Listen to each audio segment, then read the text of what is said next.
ফুলটা কার জন্য? ফুলটা যার তার জন্য। জি। কেন, তোমার কোনো প্রশ্ন আছে নাকি?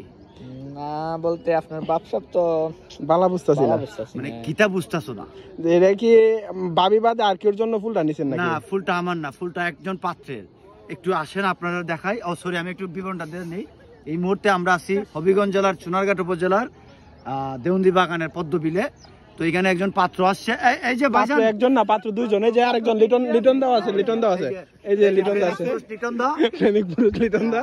উনি নিয়মিত খুব আবেগঘন পোস্ট মারে। এই যে আমাদের আজকের পাত্র। আমি কি করলাম ভাইয়া? এই যে পাত্র, ঠিক আছে, দেউন্দি বাগানে আসছে কোন একজন। কাউকে পাওয়া যায় কিন্তু আমরা পাইছি না অনেকক্ষণ খোঁজাখুঁজির পরে। এই পাত্র লম্বা হলো 5 ফিট 7 ইঞ্চি। পাত্র ব্যবসা করে, ভালো ব্যবসা আছে এবং ভালো ছেলে। যদি কোনো পাত্রী পাওয়া যায়, কোনো দয়াবান পাত্রী পাওয়া যায়, আপনারা নিঃসন্দেহে